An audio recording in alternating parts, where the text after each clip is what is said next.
अस्सलाम वालेकुम वालेकुम अस्सलाम। सर तुसा दा केह् नाम है सरदार मोहम्मद रमज़ान, केह्ड़े इलाके नाल तल्लुक यूनियन कौंसल नगरी बाला, विलेज कौंसल नगरी बाला 2। सर ये बढ़ती हुई महंगाई जिहड़ी है वे इस दे हवाले नाल ते अजकल इंतखाबी इलेक्शन भी आए दे न, इस हवाले नाल तुसा दा केह् ख्याल है, तुसी केह् आखदे हो? मेरे भाई जहाँ तक महंगाई का तलक है, वो इतनी जोर की महंगाई है कि हर आदमी, गरीब आदमी जुल्म की चक्की च पिस गया है। रोज़ी पैदा करनी बड़ी मुश्किल हो गई है। अगर एक बंदा है, उसके 4 बच्चे 5 बच्चे, मजदूर है, दिहाड़ीदार है, उसका बहुत मुश्किल गुजारा होता है। अपना गुजारा बहुत ही मुश्किल हो गया है। मैं तो आखना कि ये बहुत बड़ा जुल्म है। महंगाई कंट्रोल न करना हुकूमत की नायली और नाकामी है। लेकिन उसकी 2 वजूहत हैं। एक तो महंगाई जी है वो आलमी सतह पर है, सारे मुल्कों में है, लेकिन साढ़े इतने कुछ ऐसे प्रॉब्लम हैं जो चैक एंड बैलेंस बिल्कुल नहीं। चैक एंड बैलेंस न होने की वजह तो महंगाई जी है 10 दुकान 10 दुकानों पर अपने अपने रेट हैं। एक दुकान पर अपना है, दूसरे पर अपना है, तीसरे पर अपना है। एक कमजोरी है इंतजामिया की, चैक एंड बैलेंस की। जिले का इंतजामी सरबराह होंदा है डिप्टी कमिश्नर, उस परवाह भी नहीं किसी गल की, ना इंतजामी अमूर की, ना किसी गल की। इंतज़ाम करना, उन चेक एंड बैलेंस रखना उसकी जिम्मेदारी है। महकमा फूड है, हलाल फूड है, इतने महकमे बन गए कि जिसका कोई हिसाब ही नहीं। गरीब आवाम उत्ते जुल्म दे पहाड़ ढाए जा रहे हैं पे। इस वास्ते कि नवा महकमा बढ़ा के हलाल फूड, उस कितने मुलाजम हैं, तनख्वाह कहते हैं। अगर वही पैसे गरीब आवाम से लाए जुलन तो मेरा ख्याल है सारे को बेहतर है। लेकिन चेक एंड बैलेंस नहीं, इतनी महंगाई है जिसका कोई हिसाब ही नहीं। इस तो बाद दूसरा मसला रह गया इलेक्शन का।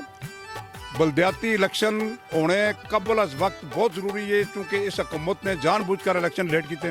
इलेक्शन बलदियाती होने बहुत ज़रूरी है, इससे कि निचली सतह तक आवाम की रसाई होनी चाहिए। और मैं एक रिक्वेस्ट करता हुक्मराना और अदलिया भी कि बलदियाती इलेक्शन करवा के फिर फोर मुल्क रेफरेंडम किया जुले, आवाम को राय पूछी जुले कि जमहूरियत का निज़ाम ठीक है या सदारती निज़ाम ठीक है। चूँकि इस मौजूदा निज़ाम भी जितने भी हैं सारे अपना कपड़ा करके अपने घर पूरा कर दें। सदारती निज़ाम हो, अगर कोई चोर चोरी कर सी तो एक चोर हो सी ना, बाकी चोरों को जान छूट सी। जनाब मैं तो रिक्वेस्ट कर सा चीफ जस्टिस ऑफ पाकिस्तान अगे कि थ्रू आउट पूरे पाकिस्तान हुकूमत को एक नोटिफिकेशन जारी किया जुले, नोटिस करके राय पूछी जुले कि भाई तुसा सदारती निज़ाम पसंद है या जमहूरी निज़ाम पसंद है। तो मैं तो आखना कि इस मुल्क सदारती निज़ाम हो ताकि साड़ा मुल्क बचे। ये मुल्क है तो असी हाँ, मुल्क नहीं तो असी ना। जनाब अज इंडिया को पूछो, बर्मा को पूछो, मुसलमानों को क्या हाल पे होंगे जनाब। साढ़े नाल इतनी बड़ी ज्यादती है, इतनी बड़ी ज्यादती हो रही है, मुसलमानों नाल जुल्म हो रहा है, लेकिन पुछता ही कोई नहीं। कश्मीर भी देखो जनाब क्या हो रहा है। मेरा एक मेडिसन है, मैं खुद हार्ट पेशेंट हाँ, शुगर का मरीज हाँ। मेडिसन जो हार्ट की जो है जरूरी दवाई है, जी दवाई 150 रुपए की मिलती सी, अज 300 रुपए की, 400 रुपए की। कोई क्या करे जनाब। इतना बड़ा जुल्म हो रहा है कि जिसका कोई हिसाब ही नहीं जी।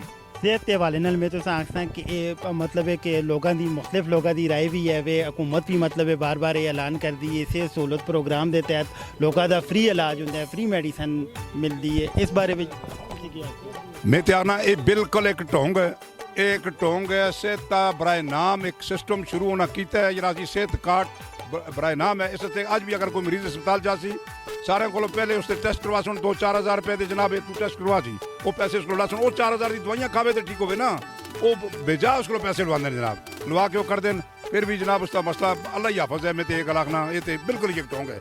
अज देखो यही प्राइम मिनिस्टर कंटेनर से चढ़ के जनाब बिजली के बिल अग लांदा है कि भाई महंगाई हो गई है जनाब। जरा समझो कि महंगाई हो तो हुक्मरान चोर है। अज तुसां बिजली किस तरह कितनी महंगी हो गई है, गैस कितनी महंगी हो गई है, और पेट्रोल जनाब ना किस तरह पहुँचा छड़े।